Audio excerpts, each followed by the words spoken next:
This is the Troll Patrol, live with Justin FREAKIN. Welcome to the Troll Patrol live. It's a freaking Sunday. You're on early because it is yet another debate night.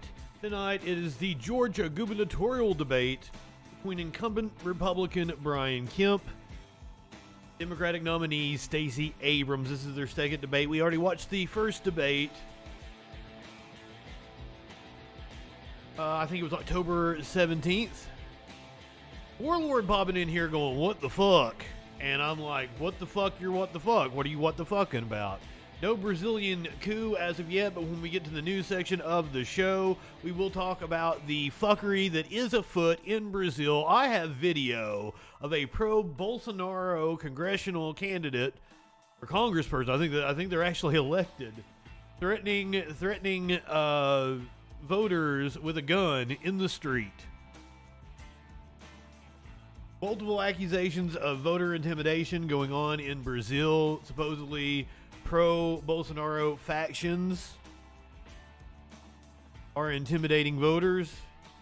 We're going to get into that. Unfortunately, Jair Bolsonaro had the early lead. I'm not sure what the polls are showing right now. Now, it was razor thin. It was like 50 to 49%. We'll see how this plays out. Then we're going to be talking about Twitter. Fuckery is afoot at the Twitter as well. I'm back. I created a new account. I have filed an appeal to get my old account back. I want not one of my sock puppets I've created. I want my original Mr. Justin FREAKIN Twitter account back that I had since like 2011, 2010, whatever the fuck it was. I want that account back. And apparently, Elon is promising that soon. There's going to be a board convened. In the interim, I created Justin without an I, just in FREAKIN. So if you'd like to follow Justin FREAKIN on Twitter, you can do that. Top of the hour, we're going to do the Abrams-Kemp debate in Georgia. Following that, we're going to do the news. Of course, the Brazil election. The Soul Stampede, which sounds like the name of a boxing or MMA event. No, over 140 people killed in a stampede in Seoul, South Korea. I think Warlord in the Discord called it a Korean crush. I said that sounded like a refreshing drink that you'd get at the bar. Maybe something that's got like a seltzer in it. Pineapple. A seltzer, pineapple, and some rum or some shit like that. As I said, we will be talking about Twitter, which was apparently Lula is winning. Cool. That's what we're hoping for. I don't know why Warlord followed that with a crying face. Lula up currently. When don't I make fun of dead people? I make fun of dead people all the time, Warlord. You want me to make fun of Jerry Lee Lewis? So Elon Musk buys Twitter, his fanboys, and the fact that they used Hulk Hogan for this meme, who has had his own inward controversy. For those of you listening to the podcast, it's from the NWO era, like right after Hulk Hogan turned into Hollywood Hogan, and he's spray painting an N on the side of a trailer.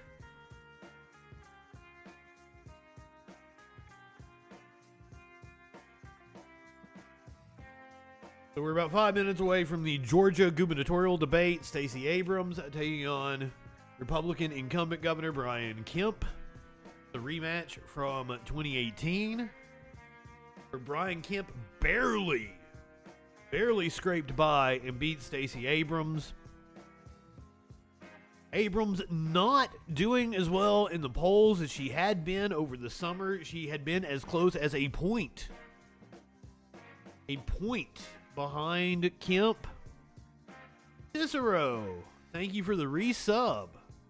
Hell yeah. She'd been as close as behind Kemp by about a point.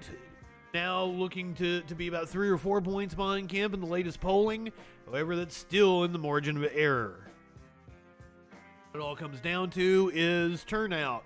And turnout in Georgia has been record-breaking for a midterm and on par with the 2020 presidential election.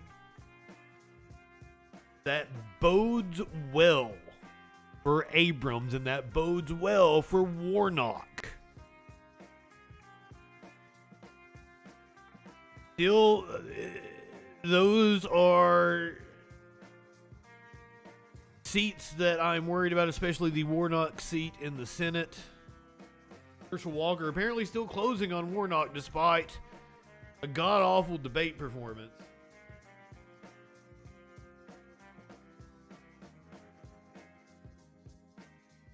I'm not high enough for this shit. You know I'm not high enough for this. So, this is going to be about the 30th debate we've watched this season.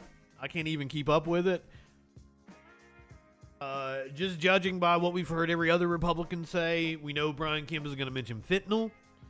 You know, he's going to say the borders are wide open, and he's going to say that Stacey Abrams is for abortion all the way up to the moment of birth. Those are things that Republicans keep saying over and over again. Oh, absolutely. Inflation. Now, we're not going to hear the same tired line that Stacey Abrams voted with the Democrats 98% of the time. This is a gubernatorial race. Heard that in every Senate debate. This Democrat voted with the Democratic Party 98% of the time. Oh, Jesus. Shocker. Just like I'm sure if you were elected, you would vote with the Republican Party. Maybe even higher than that. Such weird attacks, but clearly what it tells me is that Republicans gear their rhetoric towards low information voters that don't know what's going on.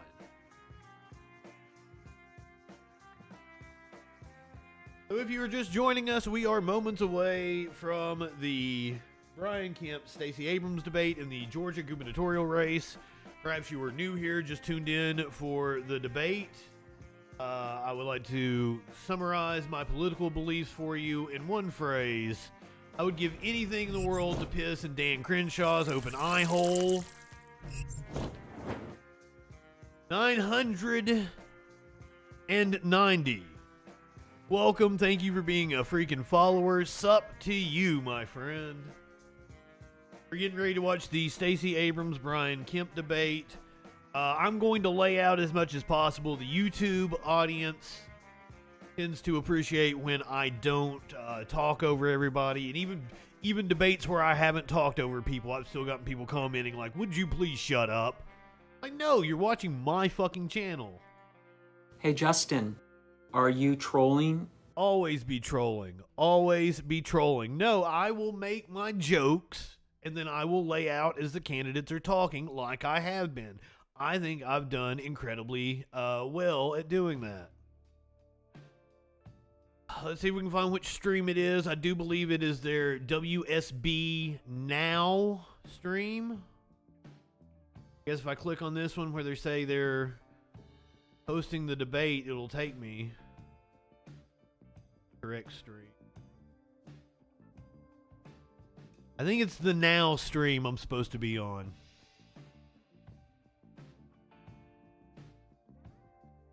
Interesting. 90, my friend, studying the phenomenon of imperialism, nature, particularly that of ant colonies. I would love to talk to you about your findings. I'm Lenny, my friend. Good evening. So glad to see you tonight.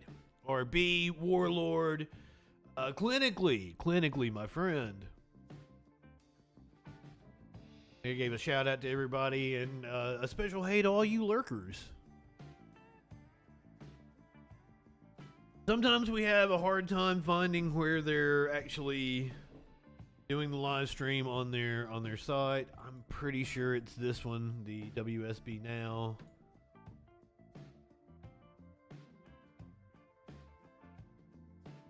Seems to keep popping.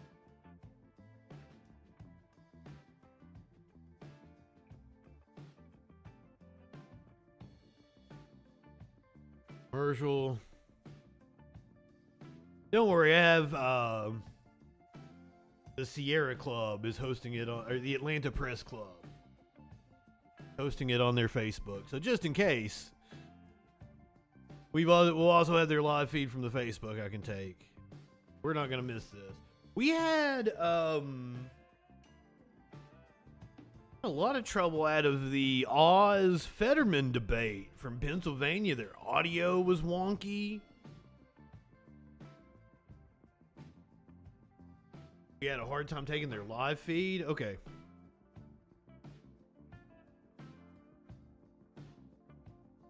It may be having a hard time because of like my ad blockers or whatever.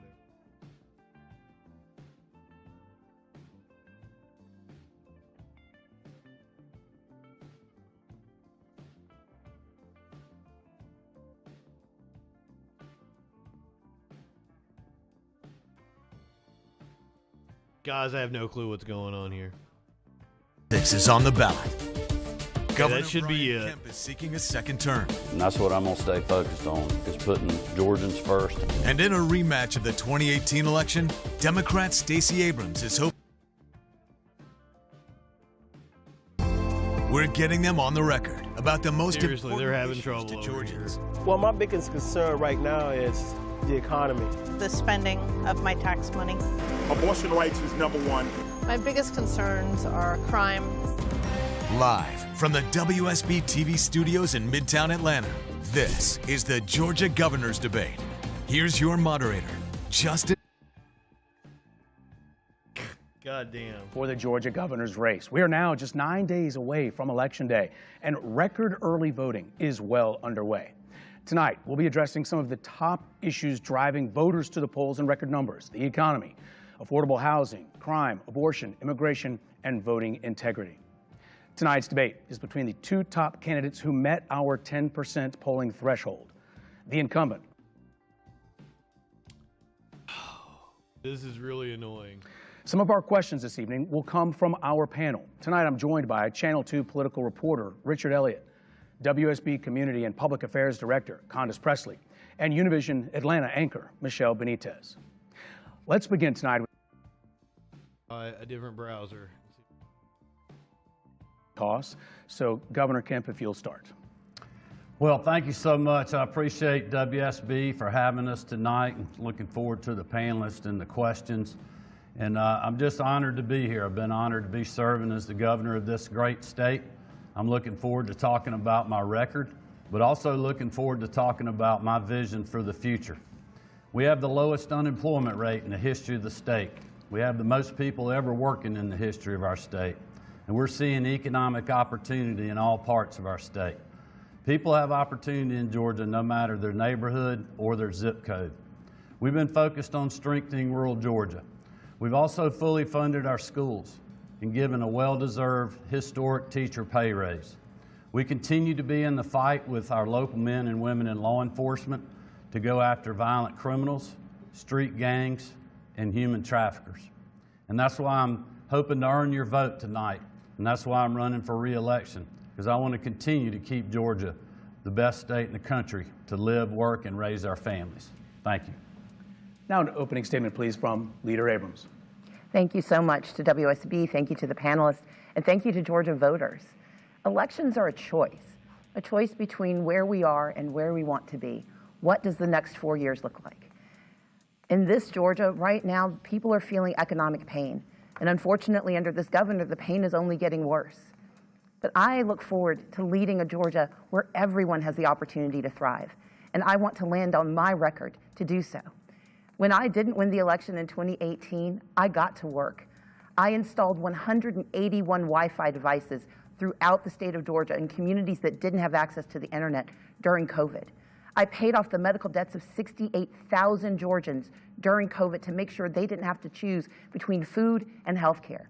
I did the work I could to serve the people of Georgia, whether I had a title or not. But I've enjoyed a number of titles in Georgia: state legislator, small business owner, and Georgia citizen. And as your next governor, I will take the money that we have in our coffers, a record $6 billion surplus, and invest it in you. Put the money into healthcare, housing, education, and making a good living. But I will also protect our freedoms and our rights to be secure in our persons, our right to control our bodies, our right to be safe, and our right to vote. This election is indeed a choice. And I look at my record and the record of the governor, and I will say that we need to see whether we want a man who has put the wealthy and the powerful first, or a woman who's only ever stood on the side of Georgians. And that's the choice we get to make tonight. Tonight, we thank each of you for I turned on the being closed here. captioning on their website, but it's really small. If you guys want closed captioning, tonight's whatever debate site guidelines you're are on, very turn on the closed straightforward. Each captioning candidate for will have me. 90 seconds for a response to a question and roughly 45 seconds for rebuttals. So let's get underway. And we'll start with inflation. And we know that Georgians are hurting with the crippling inflation. So the question to each of you, please, is what can a governor do? What would you do, please be specific where you can, or continue to do as governor to help Georgians right away? And we'll start with Ms. Abrams. Thank you. The economic pain people are feeling, it's real. And inflation is actually worse here in Georgia than in 36 other states. In fact, the problem is that Georgia has some of the lowest wages in the nation. And because of that, we need a governor who's going to use her power to focus on the cost that a governor can control. Tackling affordable housing, which this governor has refused to do. Tackling the issue of health care cost. If we expand Medicaid in the state of Georgia and accept the $3.5 billion to which we are entitled, we will lower health care costs for every Georgian. It has worked in 38 other states, and it will work here in the state of Georgia. We can make certain that families can afford to send their children to school, whether it's pre-K, K through 12, or making sure they can go on to college and technical college by making technical college free again. But we also have the responsibility of understanding what is driving jobs away from Georgia. Under this governor, we've lost $150 million in investment. Music Midtown pulled out. We lost the MLB game. We know that the entertainment industry is thinking about leaving Georgia because of the abortion ban that is driving women away. And we know that this is a governor who has refused to do right by our people. As governor, I will not only lower costs, I will put more money into the pockets of working Georgians, of middle-class Georgians. But what I will not do is give tax cuts to the wealthy and the powerful. I will focus on our workers and our small businesses, putting them first, making sure that especially our minority-owned businesses and our rural businesses get access to contracts. A record $10.9 billion is coming to Georgia, and as governor, I'll make sure the money is spent fairly. Governor Kemp, what can a governor do right away to help Georgians? Well, listen, it's not just what we can do right away, it's what we've been doing. And this is why I want to stay focused on what my record has been, but also what my vision is for the future. Americans are hurting right now because of a disastrous policy agenda by Joe Biden and the Democrats that have complete control in Washington, D.C.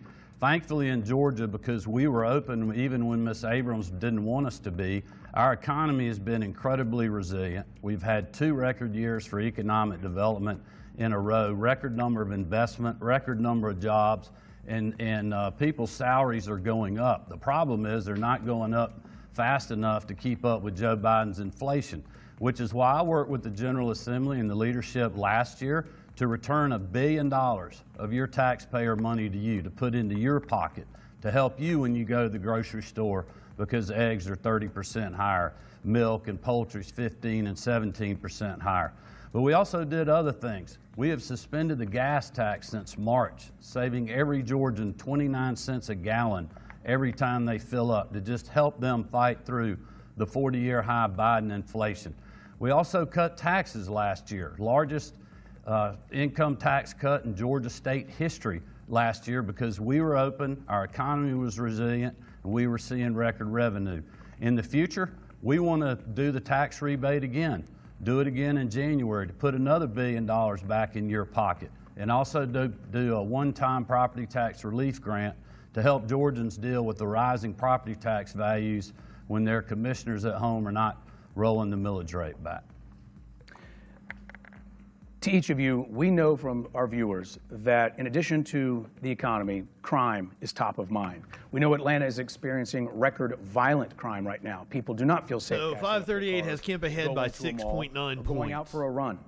So, Governor, Nice. what have you done? What can you do more? And Ms. Abrams, Not nice, but what You can live in do as well? sexual anarchy? Well, I would just say again, look at my record. You know, this is going back to 2018. I was the candidate in that race that ran on a platform to go after street gangs and drug cartels, because I knew it was a problem when a lot of other people made fun of that issue. They said, oh, this is just your normal Republican, you know, talking about being tough on crime. But if you visit every county in our state, all 159 of them like I have, and talked to sheriffs and prosecutors and others, I knew there was a gang problem. And that's why I ran with a very straightforward agenda to create a gang task force at the Georgia Bureau of Investigation to join with the locals to help them in prosecution and locking up gang members, going after those Remember that gang of dudes and our community that members, jogger in the neighborhood in Georgia? But we've also been in the fight with locals when we had civil unrest, when we had unruly people that were literally trying to burn our capital city down.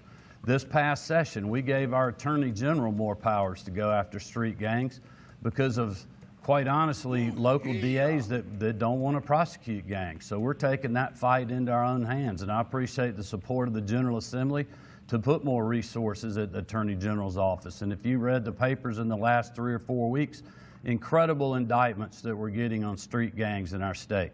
We've also led the country on efforts to raise the awareness to ending human trafficking, going after the perpetrators, and supporting the victims, many which are women and children. Leader Abrams, what would you do to help people feel safer? First, I would encourage people to indeed look at the governor's record. Under his 4 years, violent crime has gone up. Gun violence has gone up. Guns are the #1 killer of our children. We have the 9th highest gun violence rate in the nation.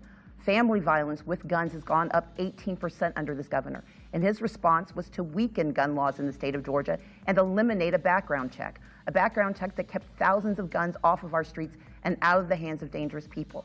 We must indeed tackle the issue of street gangs. But this is a statewide challenge, and we have a governor who's only focusing on parts of the issue. We have to have a governor who's thinking holistically about what we need to do from cradle to career to ensure that our children are on the school to success pipeline and are not being drawn into street gangs because they lack access to resources in their schools. This is a governor who slashed $1 billion from education in 2019 and only restored funding to education when federal Democrats delivered dollars to the state of Georgia. We need a governor who's going to be a partner with local governments, not attack them for trying to do their jobs. And we need a governor who understands that we must have stability in housing, access to health care, and that our law enforcement cannot be the #1 provider of mental health support in the state of Georgia. Right now, our law enforcement is being distracted because they've got to put people in jail for being sick instead of going after dangerous people. I want to expand Medicaid to put money into the pockets of Georgians, but also put resources in the hands of law enforcement. I want to make certain that our violent crime goes down by strengthening our gun laws and making certain that we are protecting our communities across the state. Governor, rebuttal. Yes, look, I would just like to make sure folks at home know that it looks like this debate's going to be a lot like the last one. Ms. Abrams is going to attack my record because she doesn't want to talk about her own record. We are not the local police department. You know, I'm not the mayor. I'm the governor. I'm in charge of the state police force. We are working with the locals to go after violent crime, and we'll continue to do that. But the point here is Ms. Abrams that has said that she wants to defund the police. She wants to eliminate cash bail and have get-out-of-jail-free cards. She continues to serve on the boards of organizations like the Margaret Casey Foundation that actually raises money and gives grants to organizations that support and promote the defund the police movement. There are 107 sheriffs across this state that are supporting my campaign because they know I will have their back.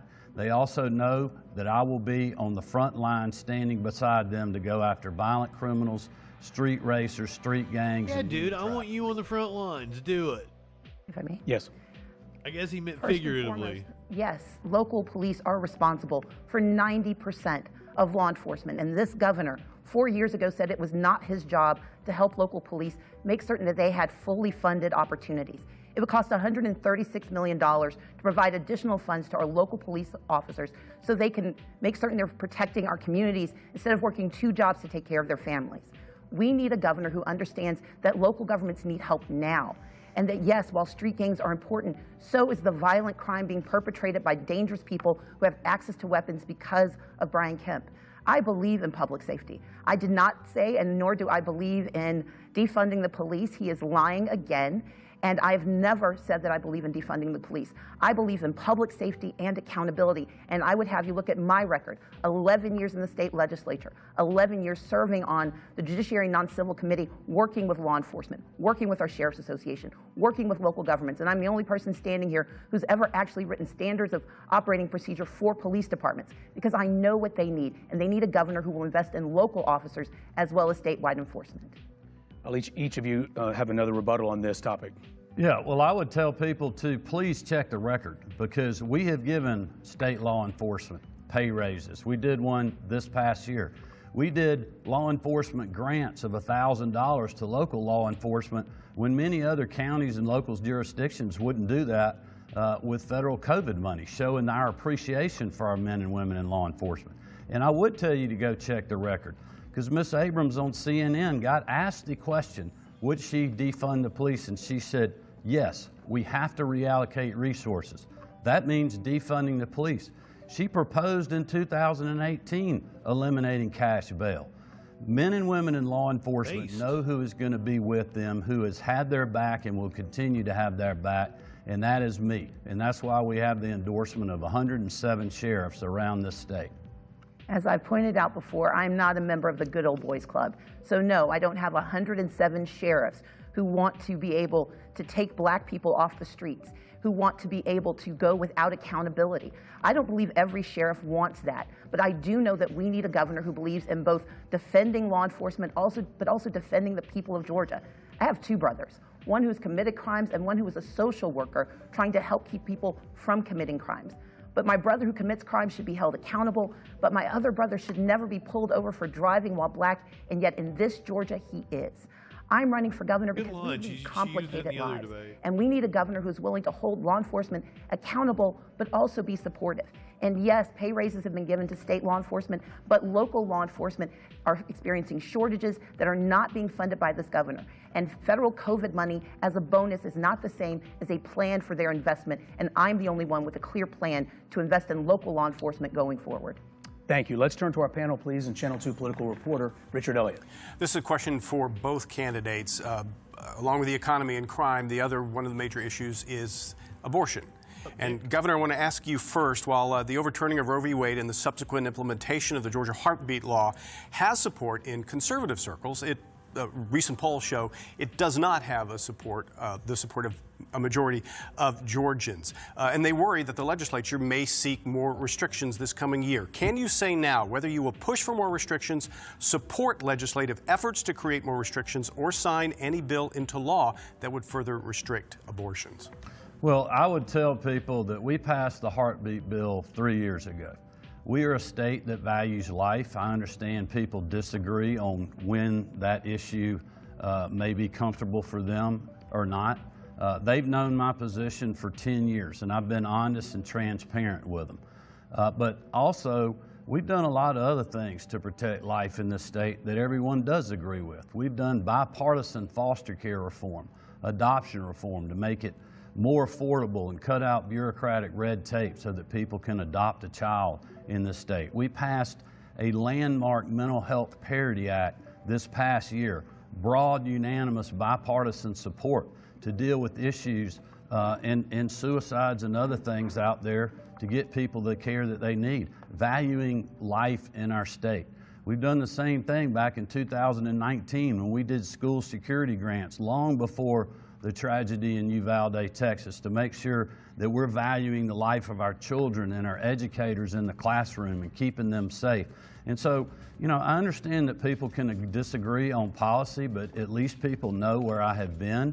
I've been consistent, I've been transparent, I've done the exact things I said I could do, and I think that's a good reason for people to re-elect me. I mean, nobody's gonna agree with the governor every single time on every single issue. But at least I've been transparent. But I will tell you, my focus in the future going into the next session is going to be on helping Georgians fight through 40-year high inflation. Let me press you a bit on they that. canceled that show. If the legislature passes a more restrictive abortion law, He's got that swamp person. Well, I'm not going to count on, say yes or no to any specific piece of legislation without actually seeing exactly what it's doing. It's not my desire to go move the needle any further on this issue. We've been dealing with this issue for 3 years. That's where the General Assembly was. I personally don't see a need to go back, but when you're governor, you have to deal with all kind of legislative issues that are out there. So we'll look at those when the time comes. But again, my focus is going to be on helping Georgians fight through the 40-year high Joe Biden inflation that's been caused by disastrous policies in Washington, D.C. And we're going to be, our first order of business is going to do another tax rebate, to do property tax relief, to help Georgians to be able to cope with going to the grocery store or the gas pump. Well, the accent is specifically really southern Georgia. We know that he has praised Abrams is from like the middle part of the state. It allows neighbors to make $10,000 by reporting on women. We know that under the law that he signed, women can be investigated for miscarriages and other pregnancy losses, and that 52 counties have said that they indeed will pursue those investigations because they don't think they have a choice. We know that under this governor, women are in danger. Georgia is already #1 for maternal mortality, and it is only going to get worse when women are forced to carry pregnancies, when 1 in 5 women in Georgia does not have health insurance before pregnancy, will be compelled to carry that pregnancy to term. And while there has indeed been improvements in Medicaid to provide access for women during pregnancy, on the first birthday of that child, that health care goes away. Brian Kemp does not have a plan for the lives of the women who are being forced to carry pregnancies to term that are unwanted pregnancies. But more importantly, he refuses to protect us. He refuses to defend us, and yet he defended Herschel Walker, saying that he didn't want to be involved in the personal life of his running mate, but he doesn't mind being involved in the personal lives and the personal medical choices of women in Georgia. What's the difference? Well, I would say it's the equipment. And I will tell you that as women in Georgia, we should listen very carefully to the fact that this governor has not only refused to protect you, he simply said he hasn't heard how bad it can get before he decides if he's going to do anything to help. As the next governor of Georgia, I will repeal HB 481, and I know we can do it because it only passed by 1 vote in the House, 3 votes in the Senate, and the women of Georgia and good men are going to stand with them to make certain that I'm the governor who gets that bill taken off the books and restores bodily autonomy to the women of Georgia. Governor, is that true? Would you support prosecuting? Good evening. Well, let me just say, Justin, that's absolutely false. Again, Ms. Abrams attacking my record because she doesn't want to talk about her own. I would ask Georgians to ask for the facts on this legislation. If they don't have the facts, they should contact our campaign office. We will be glad to see you. Women are not going to be prosecuted under this piece of legislation. Doctors that perform illegal abortions would be. The thing is, Ms. Abrams do not consult the governor's office for gynecological. She can't tell you what gynecological needs. At 3 different times during this campaign, saying she wouldn't answer the question when she first got interviewed. Then her campaign came back, said she's for illegal abortion at viability, and then answered again. It's between the doctor and the women, the female. Even if it's 7 months or 8 months, if the doctor says okay, then you can get the abortion. Well, the doctor's only going to say okay if there's something wrong with the kid and it's going to endanger the mother's life. Out there that give them the go-ahead. I think that's just a tragic situation myself. I understand it my is indeed views a may tragic be different situation. than other people, but that's what the legislative debate was all about. But for her just to misrepresent what's in the legislation it's not being truthful to you. I'm being absolutely honest, and so are the 11 district attorneys representing 52 counties. So are the sheriffs who said that they believe that the way they read the law, they would indeed be required to investigate. For those of you who don't do the law as a daily job, remember the show Law and Order. There's the law where they do the investigation and the order where they do the prosecution. What we are saying and what the law says is that in order to determine whether a woman's going to be prosecuted, she has to be investigated. And this is true. It happened in Texas, which has an identical law. We know that in Georgia, women are not safe from investigation. I have a sister who had a miscarriage. I was there the night that she lost her child. And I was there when she had to talk about the nurse who called to ask her about the state of her pregnancy twice. The trauma that women undergo after miscarriage should not be minimized, and it should not be investigated. But more importantly, in the state of Georgia, we have a governor who does not believe in a woman's right to choose. I have always been consistent. Since I became a legislator, I've been strongly consistent and very clear about my position. Abortion is a medical decision. It is a decision that should be made between a doctor and a woman. It should only be a doctor and a woman, not a politician who makes this decision. And I believe that a woman who makes a decision to have an abortion, if it happens late in her pregnancy, it is a traumatic experience. And it is deeply, deeply concerning to me that anyone would minimize what a woman is experiencing late in her pregnancy when she has to make a terrible decision. That decision should not be adjudicated by men in the state legislature, but by a woman and her doctor. And that is what I will defend, and I will stand in that space and defend women with every breath in my body, especially as the next governor of the great state of Georgia. And Leader Abrams, if I may, Good evening, be fair, Sassy. The question for This you is the Georgia was, while gubernatorial polls show a debate. majority of Georgians do support Democratic access to challenger abortion Stacy rights. Abrams Most against also incumbent Republican support some Brian limits Kemp. on it. What limits would you be okay with if you were governor? Absolutely. As I have said, abortion is a medical choice. And as such, it should be that a woman has the ability to make a decision until viability. And that decision about viability should not impact her life or her health. That is a decision that should be made between a doctor and a woman as a medical choice. I said that on Fox, I said that on CNN, I said it on The View, I said it to Teen Vogue, I said it to Elle Magazine. I think anywhere you look, I've said it again and again, and it is willful ignorance or misleading lies that change what I've said. But what I've also always said is that there should not be arbitrary timelines set by men who do not understand biology.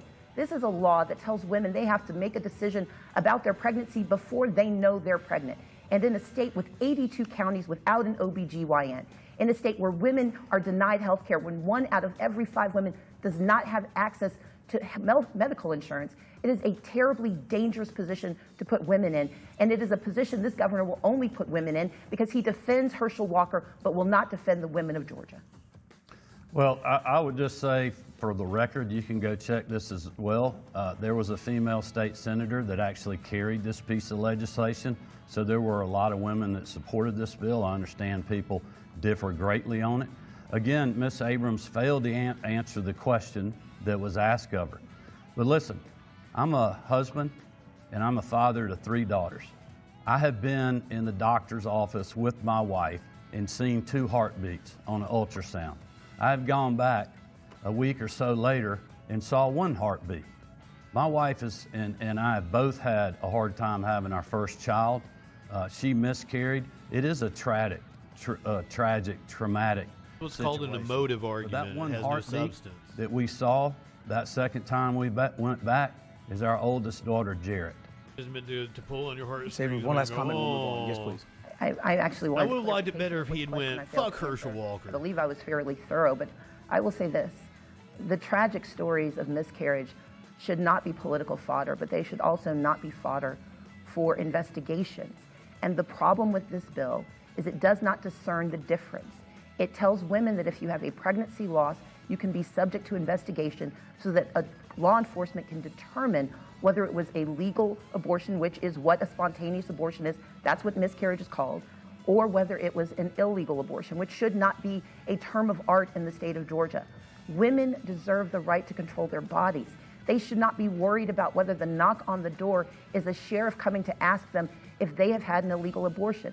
Abortion is medical care, and women are the only people in the state of Georgia being denied wholesale access to medical decision-making by the governor of Georgia, and that is wrong and should not be sustained.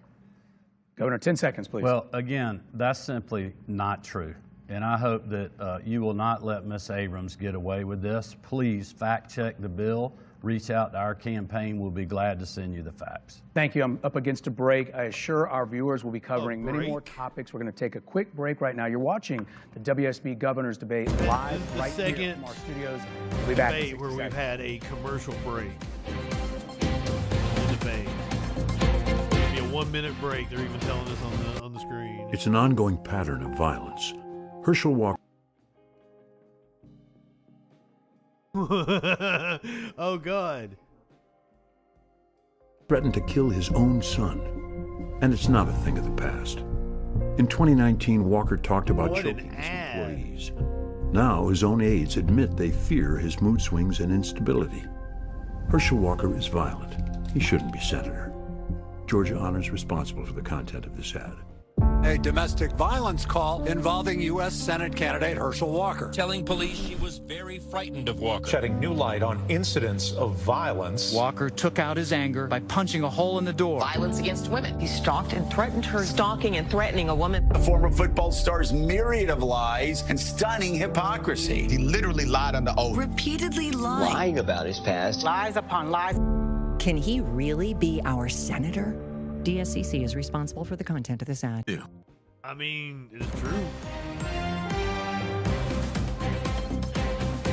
Welcome back to the Georgia Governor's Debate live from our WSB TV studios here in Midtown Atlanta. So let's continue right now, and let's bring in WSB's Condace Presley for our next question.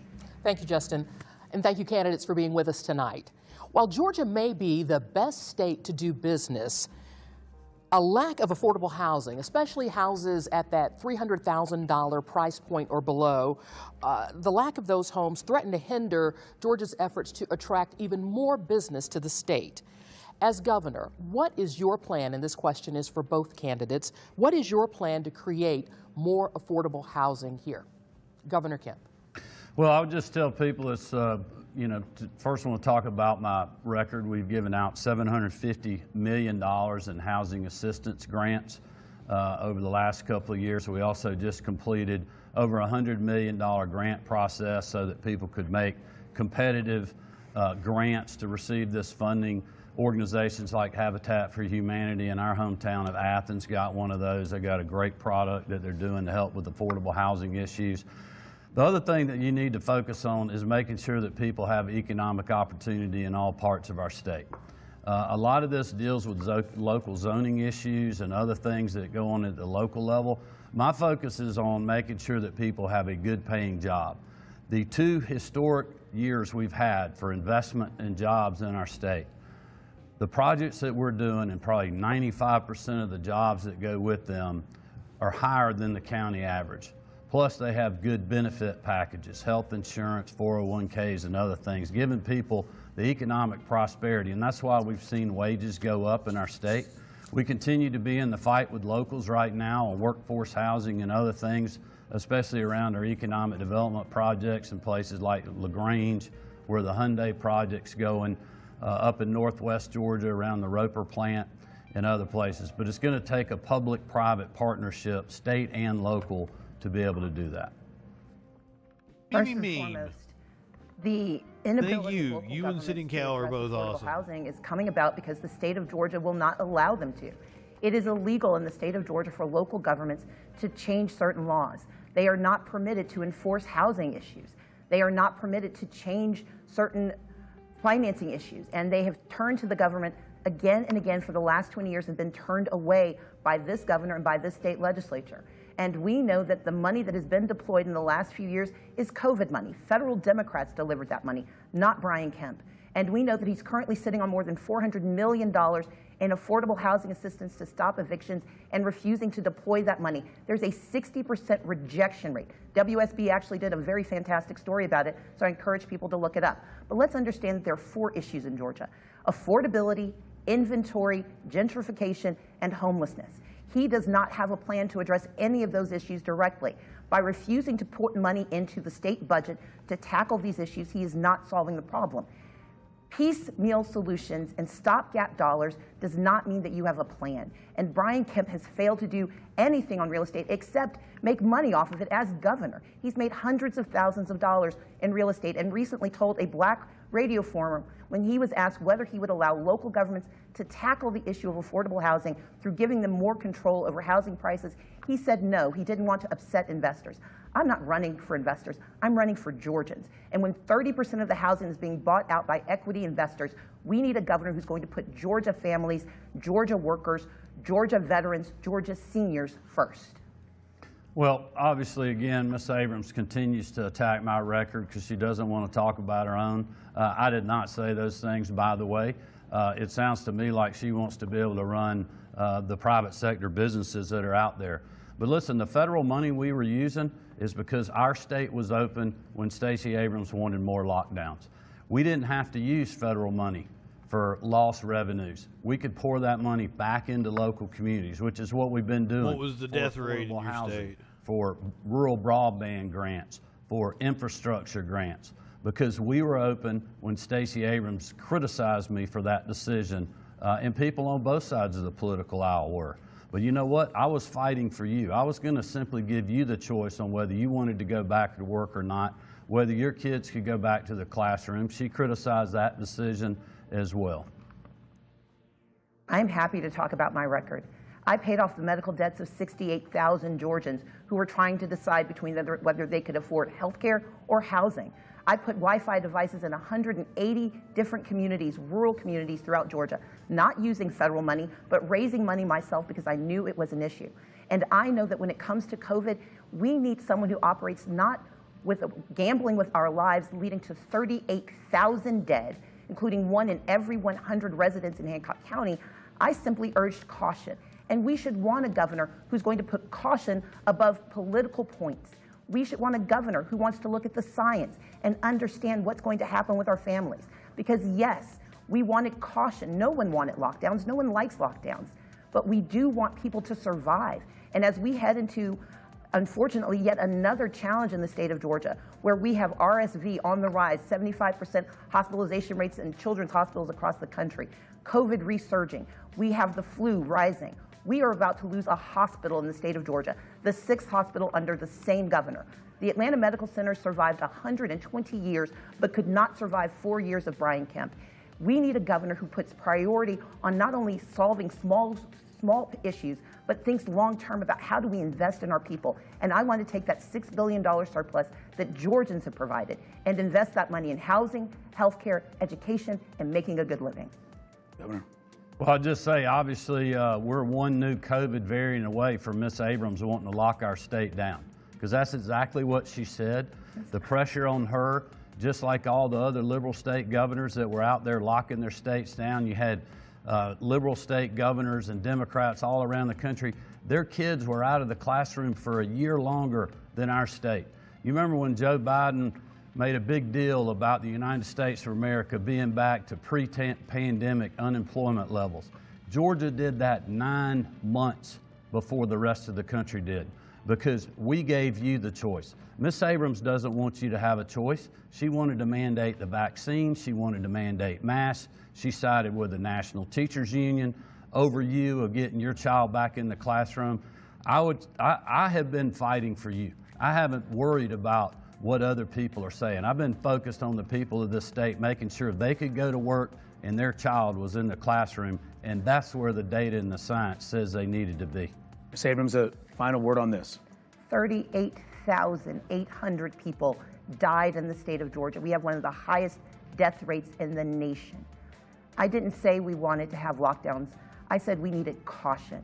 And that's what I will always urge. When our lives are on the line, when our children's lives are on the line, we need caution. We need caution in our gun laws to make certain that dangerous people aren't allowed to have weapons. But this governor doesn't believe in caution. He believes in being first. He believes in not taking responsibility. And he does not believe that we should have the responsibility to ensure that everyone has a chance to thrive. In the state of Georgia, yes, we reopen soon, but he passed a law to protect corporations by making it illegal for workers to sue their bosses if they didn't have access to protection. I will always stand on the side of Georgia workers, Georgia families, and Georgia children. I will always operate with caution, with science, and with common sense. No one wants lockdowns. No one wants to have to shut down the economy, but we should never put anyone's life on the line just to be first. Briefly. Well, I just feel like I need to have time to answer this whole gun, firearm question, because she keeps bringing it up. All right, let's talk guns. We haven't asked, the question hasn't been asked. Let me tell you something. The law right now is the same as it was 2 years ago about who can lawfully carry a weapon or not. For Ms. Abrams to say that the legislation that we signed to let you protect your family and your businesses through your Second Amendment rights is just absolutely not true. People that illegally can't carry guns, the law's the same as it was before constitutional carry passed. And I got news for you. The criminals, they don't care what the laws are. They already got the guns. The problem was law-abiding citizens couldn't get a dang permit from the local government because governments were shut down. They were slow paying the permitting process. The law is still the same that's out there. And all I'm doing is giving people the ability, if they would like to conceal carry to protect themselves, their property, and their families. And the record is that Ms. Abrams, when she was in the General Assembly, she co-sponsored legislation to actually confiscate your guns. So not even give you the ability to get the permit, she was going to come and take your guns. That's what people should be scared of. Mr. Kemp, once again, is mischaracterizing what I've said and what I've done. At the time, we were talking about assault weapons after more children had been murdered in their classrooms and families were terrified for their future. I believe in making sure we can protect the Second Amendment and protect second graders. And Mr. Kemp apparently doesn't understand the gun laws in Georgia. Georgia had a background check that was part of the concealed carry permit law. 5,000 people were denied access to concealed carry permits because they went through that process. Law enforcement begged him not to eliminate the concealed carry permit because Georgia has some of the most porous laws in the nation when it comes to guns. We are a state that does not have a waiting period, which is why a young man was able to secure a weapon and kill 6 Asian women in 3 different locations in less than 2 hours. And in the same year, this governor tried to weaken gun laws again in response. Luckily, the Speaker of the House, a Republican, said no and denied that bill moving. But we have to have a governor in this state who understands that protecting the Second Amendment should not mean sacrificing Georgians. My great-grandmother taught me how to shoot. Her name was Moo Moo. I know that the person responsible for the weapon is the person holding it. But I also believe in trust but verify. And the only way to verify whether a person is lawful or not is to look at their background. Georgia does not require universal background checks. Through a private transfer or a gun show, you can escape and evade background checks unless the state of Georgia requires them. And so I'm simply asking that we do right by our children and right by our families. I've traveled the state, and the number of people who come up to me and tell me about gun violence in communities that have never seen it before because people have weapons, don't have training, don't have responsibility, and know there are no consequences, that makes all of us less safe. And we need a governor who's willing to put safety before the NRA. Well, I would just remind people at home that there was actually sheriffs and law enforcement at the bill signing that supported this legislation. What Ms. Abrams is doing is trying to scare everybody at home. If you remember earlier, she talked about Music Midtown canceling. Well, Dragon Con was in Atlanta. They had twice as many people there. They didn't cancel. There was no issues. The Democratic National Committee right now is trying to land the Democratic Convention in the city of Atlanta. Republicans say Dragon Con. If things are so bad, why would that be the case?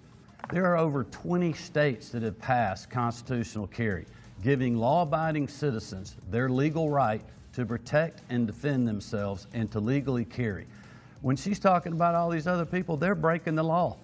They're breaking the law because they don't care what the law is. And that's the people that have guns. The people that haven't been able to conceal carry are the ones that couldn't get a permit because of government bureaucracy and people like Ms. Abrams. 30 seconds, please. Mr. Kemp doesn't understand the difference between a festival held in a public park where guns are allowed without having law enforcement investigate whether you have a weapon, or having an event in a secure private facility where they have the authority to keep weapons out. That's the difference. Dragon Con is inside. Music Midtown is outside. And because of Republicans in the last 20 years of weakening gun laws, we are less safe. And this isn't hyperbole. This isn't even my guess. This is statistics. This is math. And this is death. We have families that have Facebook pages about people walking past their schools, their kids' schools, carrying weapons, and the law enforcement can't do a thing about it because Republicans have weakened our gun laws so much that they can't even ask the question. Thank you. Moving on now, please, to our panel. Our next question from Univision's Michelle Benitez. Justin, we're going to keep talking about guns. For Hispanic voters, a top concern is safety, especially children's safety. And throughout the years, there have been bills that propose training for all Georgians in possession of firearms. Nominee Abrams, how would you ensure your own gun safety bills will become law through a General Assembly that would likely remain in control of the other party? Sadly, because gun violence is so rampant in the state of Georgia, whether you're in Peachtree City or down in Albany or up in the Georgia mountains, gun violence is now so prevalent and so rampant that I believe Georgians, especially legislators, are willing to finally take action. And we've seen this on the federal stage. Democrats and Republicans came together and finally passed common sense gun laws. Georgia is known as part of the lead pipeline. It is so terrible in Georgia when it comes to the weakened gun laws in this state that we were the subject of an episode of FBI Most Wanted, because Georgia is so easy to get a gun and transfer a weapon. And while Mr. Kemp will say it's only people who are not law-abiding, everyone is law-abiding until they break the law. The issue is, how do we minimize where weapons are, but also how do we encourage people to get the training they need? I learned how to use a weapon. I was trained how to use it, and I've chosen not to carry one. But I want anyone who wants to have a gun to do so. But we should have the same set of responsibilities in Georgia that they have in other states. And in the state of Georgia, we do not have waiting periods. We do not have background checks. And we have mental health issues that are not being addressed. And Mr. Kemp mentioned his mental health parity law. What he failed to mention is that it only solves the problem if it's funded, and there is no funding mechanism in the law. The only way to fund mental health in Georgia is to expand Medicaid and bring our $3.5 billion per year back to the state of Georgia. Absent that investment, our families will continue to be in jeopardy from people who are dangerous or who are mentally unstable. And until we fix the gun laws by working together across the aisle, we will not make our community safe. Well, again, that's just simply not true. Again, Ms. Abrams is attacking my record because she doesn't live up to my want us talking about edgy comedian wanting to defund the police, eliminating cash bail, and continuing to sit on the boards of organizations that promote that. The Mental Health Parity Act, by the way, it is funded. The initial funding was in the budget last year. You can go look at that for yourself, and the General Assembly and I are committed to doing more in the future to fully implement that. Our executive branch agencies are hard at work as we speak on that.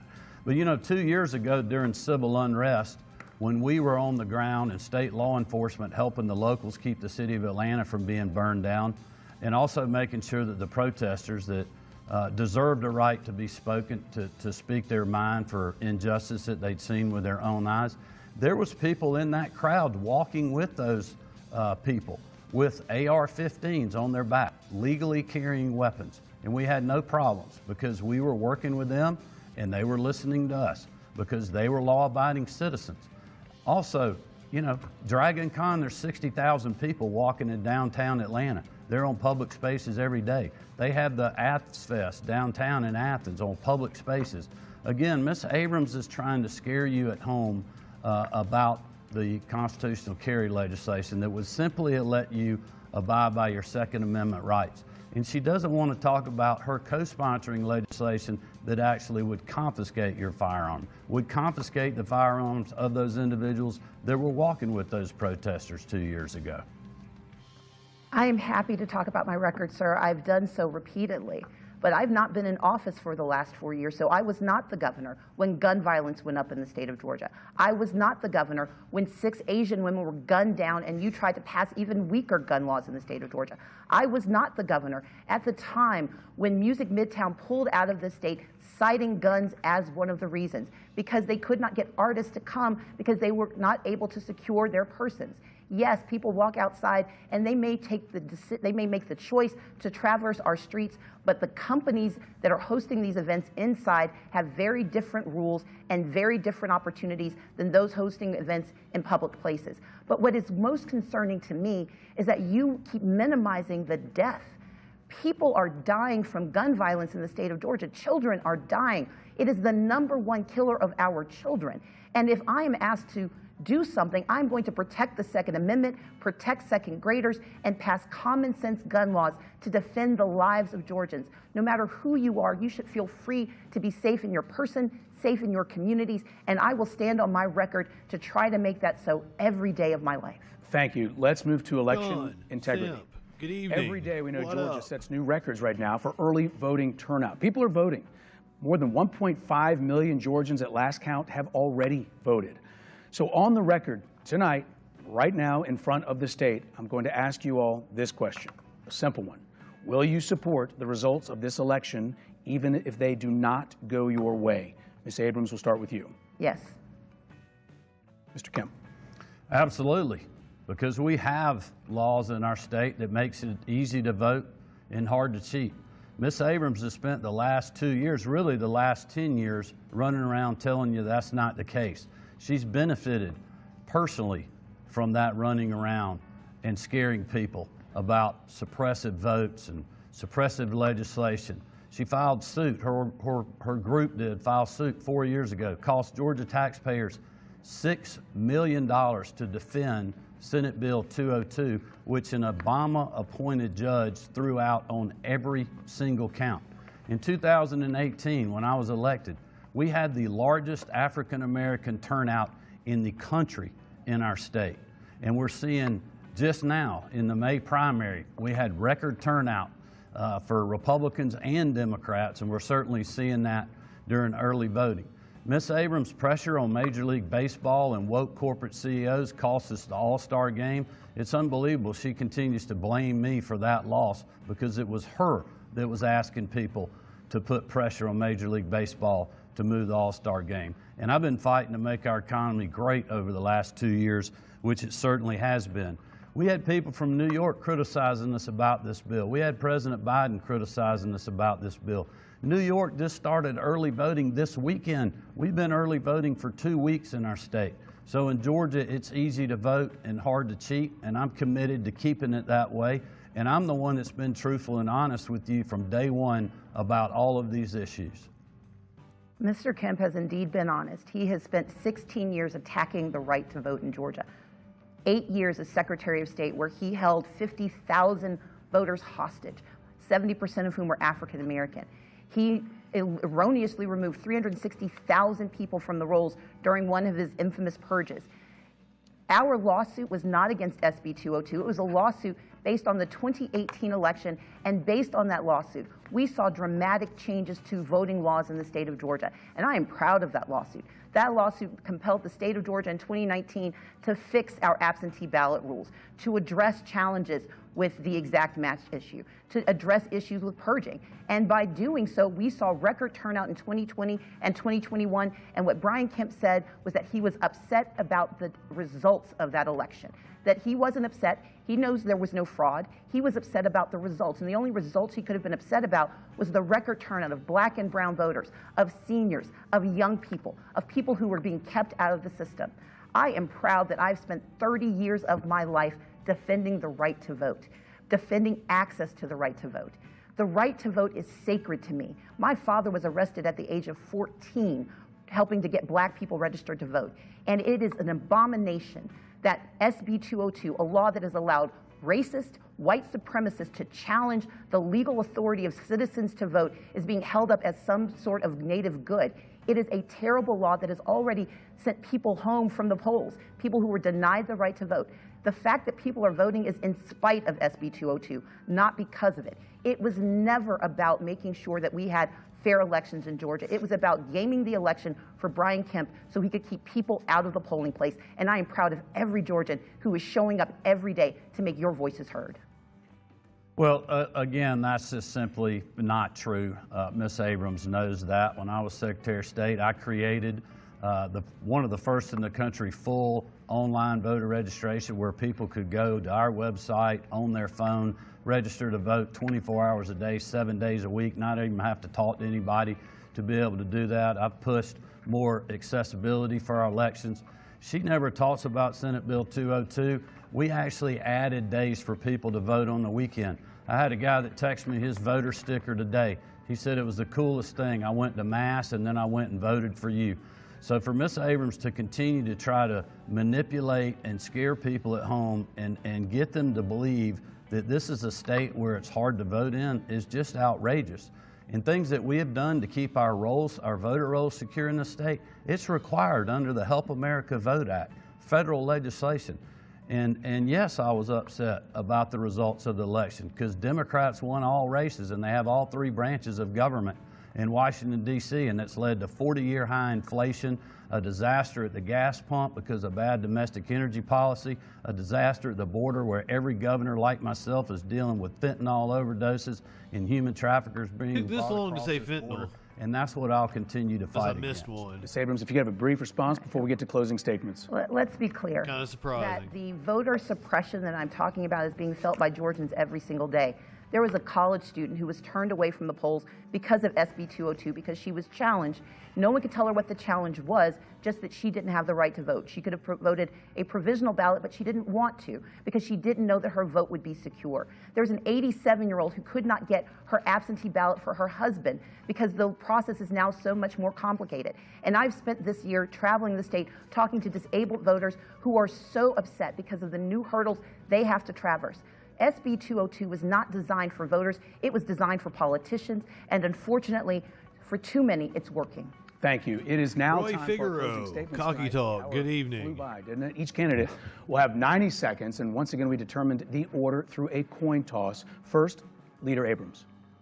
Well, I want to thank Georgians for listening tonight, and I want you to know that I am ready to get to work for you on day one. I have the skills and the track record to get the job done. Under Brian Kemp's 4 years in governor, crime has gone up, 6 hospitals have closed, housing prices are skyrocketing, and communities are in turmoil. They are worried about their rights and they are worried about their futures. But I want to do better by Georgians. I want to put you first every single day. I want to be the leader who invests our $6.6 billion surplus, money brought to this state by hardworking Georgians and by federal Democrats who stepped up to serve all of us. I want to expand Medicaid, bringing home our $3.5 billion a year so that our veterans get access to health care who are currently being denied, that our seniors who are a few years shy of Medicare need and get the help that they need. I want to eliminate the disability waiting list with 7,000 people on it who are being held in institutions instead of in their homes. I want to defend us against danger by strengthening our gun laws, but I also want to defend our rights as women by eliminating the abortion ban and restoring a woman's right to control her body. I've spent the last 15 years as a state leader. I've spent my life as someone who believes in doing right by people. I was raised by my parents to do right. And what we need today is for you to do right. I'm asking for your trust and your vote. I'm asking for you to go to stacyabrams.com/vote to learn how to vote early. And I want you to know that polls do not see you, but I do. And the only poll that matters is the poll at the ballot box. Thank you so much. Elder Rose, good evening. Well, first of all, I want to These thank are closing WSB statements for having here. us tonight. Thank the panelists for your questions. You know, when I ran for governor, I made a very simple promise to people. I told them I would put them first, ahead of the status quo and the politically correct. Shortly after I was sworn in, I promised all Georgians I'd work hard every day for them as their governor, whether they voted for me or not. And that's exactly what I've done. I'm so optimistic about the future of our state. We have the lowest unemployment rate in the history of our state. We got the most people ever working in the history of our state. And we're seeing economic opportunity, no matter your zip code or your neighborhood, because we've been focused on strengthening rural Georgia and many other things. Unfortunately, Stacy Abrams said, we live in the worst state in the country. Well, Marty, Jarrett, Lucy, Amy Porter, and I, we don't believe that.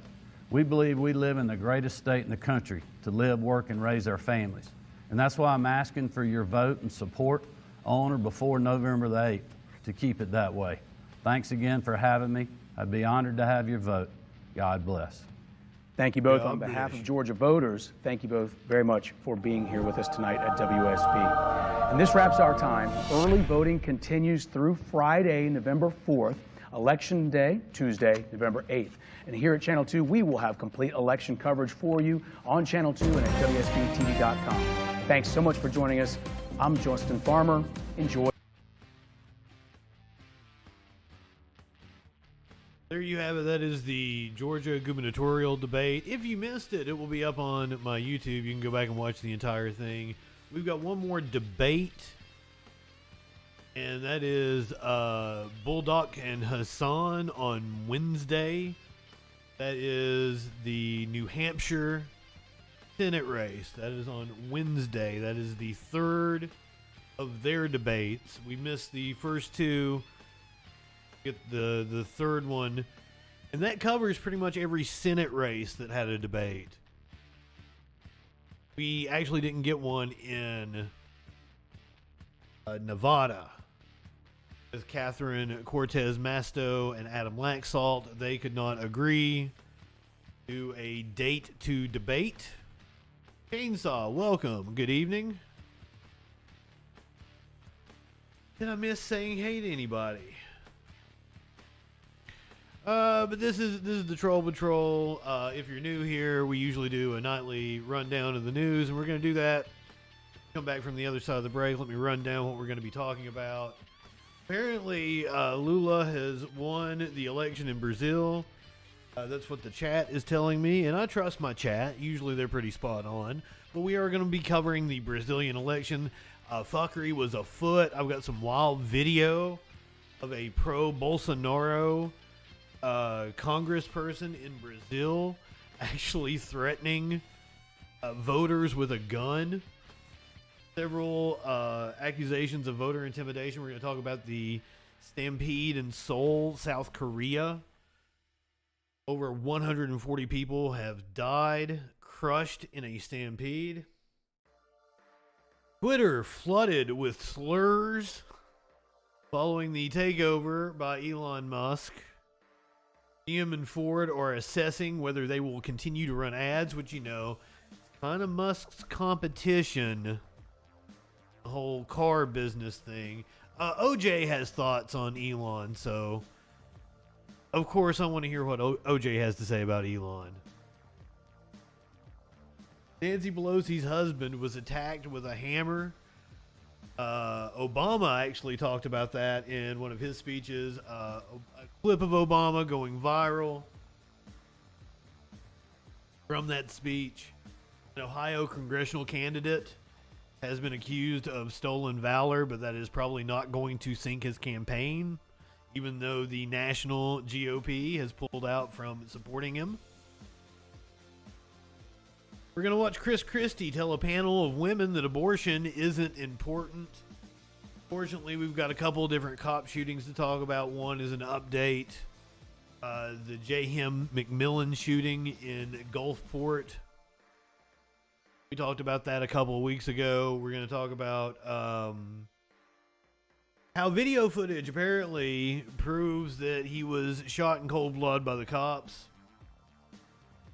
We have a shooting out of Kentucky where the police department actually just set up a sniper and took out somebody having a mental health issue. We've got some of the video that they didn't know that neighbors were taking. We're going to hear what the police department has to say. We're going to hear what the family has to say. Plus, a deputy has been accused of selling illegal guns because, of course, he has. So what I do is I play the ads on Twitch all at once, so you get them. You don't get any break in the content. I'll play my ads. If you're